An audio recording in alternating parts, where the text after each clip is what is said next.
chào tất cả các bạn, mình là Lini đây. Trong video ngày hôm nay thì mình sẽ quay gói hàng cho các bạn khách phần 2 nha. Ở đầu thì là đơn hàng của em Trần Ngọc Quỳnh Đan, thì em này đã bom hàng rồi nhá. Thông tin và địa chỉ thì mình sẽ để ở trên màn hình cho mọi người coi. Nhưng cái mẫu này thì mình vẫn còn hàng, bạn nào muốn mua thì nhắn tin qua cho mình nha. Cũng xin lỗi mọi người tại vì cái video này nó lên khá là chậm, do là hồi bữa thì mình đã edit xong hết các thứ rồi, nhưng mà điện thoại của mình bị rơi xuống nước ấy, nên là nó cũng bị mất hết luôn. Và mình còn vừa đi tiêm vaccine Covid-19 á, cho nên là mình bị ốm mà xong rồi kiểu người nó mệt lả luôn ý, không làm được cái gì, thì bây giờ mới có thể thu âm cho mọi người đây. Cái giọng mình lúc đó nó khá là khàn nên mình cũng không dám voice cho mọi người ý. Thì đó, nên là mình mong mấy bạn thông cảm cho mình nha. Và một tuần vừa rồi thì mình cũng không chốt đơn được, tại vì đó mình cũng nói rồi, mình không có thể ra khỏi nhà để mà gửi hàng hay gì được ý. Đấy, cho nên là bây giờ thì mình sẽ nhận đơn lại bình thường rồi, và sang tuần thì mình sẽ gửi hết những cái đơn mà mình đã từng chốt trước đó. Cũng như là mình cũng sẽ ra một cái clip báo giá nữa để cho mọi người có thể coi lại tổng quát hàng còn bên mình và chốt hàng nhanh hơn nha. Còn về đơn của em này thì khi mà em mua hàng á, em giục mình lên video gói hàng rất là nhiều lần luôn. Thì mình cũng hơi nghi là bom ý, cho nên là mình cũng cứ đợi để nhận xong rồi mình lên video. Cuối cùng là em bom thật mọi người ạ, chỉ vì mình chưa có đăng video thôi đó. Còn đây là đơn hàng của em Ngọc My nha, thì em có mua bên mình là cái combo nguyên liệu làm slam đó. Với cả là thêm một cái đợt báo giá nữa thôi thì mình sẽ không bán hàng nữa, tại vì là mình sắp đi học lại rồi. Mình muốn tập trung học hơn ý, thì có gì đợt hè sau mình mới bán lại, nên là mình mong mọi người sẽ ủng hộ mình. Tại là chính hãng về đợt này thì siêu xịn luôn đó mọi người, mà giá thì cực kỳ rẻ nha. Quay lại chủ đề gói hàng thì mình sẽ chốt đơn cho em Ngọc My nha. Tiếp theo là đơn hàng của một bé khách, thì em này lại đang ở vùng dịch ý, cho nên là hàng mình không gửi lại được thì mình cũng sẽ xả ra cho bạn nào muốn mua để có thể lấy nha. Đây là bạn ấy đặt bên mình là 30 bé sushi mini đó. Nhưng cái mẫu này thì đều rất là mềm và chậm tăng luôn.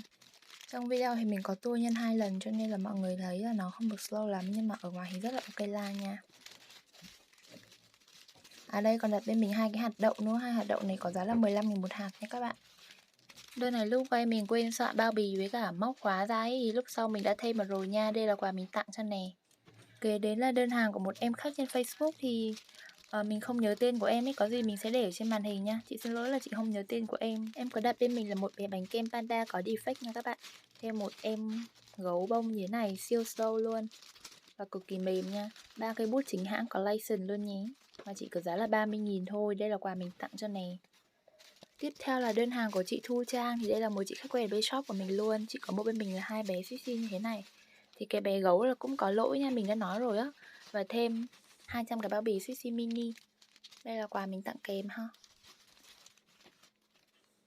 Tiếp là đơn hàng của một bạn khách nhờ mình giấu tên ý, thì bạn có đặt bên mình là một bé răng này, thêm một cái bé bánh này nữa, một trái lê siêu mềm và slow luôn, thêm một em dứa, một cái burger mèo, một bánh bao trắng.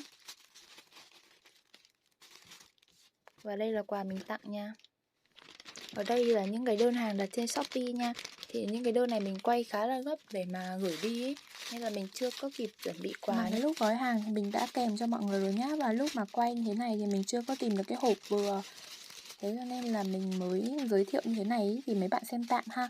Và những cái đơn trên Shopee này thì mình không nhớ tên mấy đâu, nên là mình mong mấy bạn thông cảm giùm mình nhé, tại vì nó cũng khá là lâu rồi ý. Mình ốm xong cái là người mình cứ đơ đơ ấy, mình cũng không hiểu luôn, chả nhớ gì cả. Mọi người cố gắng xem cái sushi hàng còn ở cái clip báo giá mới nhất của mình, tại vì mình thấy có một vài bạn xem video báo giá từ tầm 4-5 tháng trước, xong gửi cho mình hỏi còn hàng không, thì mình làm sao mà còn được mọi người.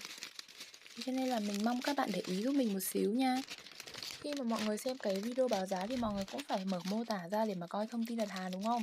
Thì lúc đấy mọi người nhìn dùm mình xem là cái ngày mà mình đăng cái video đấy là ngày bao nhiêu. Nếu như mà lâu quá thôi thì mình cũng không còn hàng đâu, để cho nên là các bạn để ý nha. Và tránh nhắn tin không mua hàng thì đừng có nhắn tin làm phiền mình, vì nó rất là phí thời gian của mình luôn. Quay trở về với chủ đề chính gọi là gói hàng ấy, thì đây là đơn hàng của em Trường Giang. Em đặt của mình trên Zalo và đơn của em thu hộ là 50.000 đã cộng ship nha. Đây mình tặng cho một cái sushi mini và thêm một cái sticker này, với cả một cái thẻ, một cái thank you card. À thì mấy cái thank you card thì mọi người giữ lại nha, tại vì 10 cái là đổi được một cái sushi luôn ý. Thế cho nên là nha, mọi người đừng có vứt đi nha, phí lắm luôn.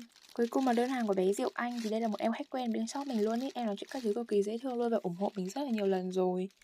Thì đợt này em có mua những cái mẫu như thế này nha các bạn. Mình quay có hơi sát màn hình một chút ý, thì là do cái tay trái của mình tiêm xong nó khá là đau. Nó nhức kiểu kinh khủng luôn ý, tận trong xương hay sao á mọi người. Mà mình không cử động nổi luôn. Các thứ bây giờ mình đều phải hoạt động một tay hết, mọi người thấy mình gói hàng bằng một tay luôn này. Nói ra thì hơi ngại nhưng mà cái hồi bữa mình đi tiêm á, mình nhớ là cái lúc đó mình khóc quá trời khóc luôn, tại vì nó đau thật sự luôn. Video này thì lạc đề hơi nhiều rồi, nói một hồi thì cũng đã hết rồi đó. Cảm ơn mọi người đã coi đến đây nha. Bye bye và hẹn gặp lại.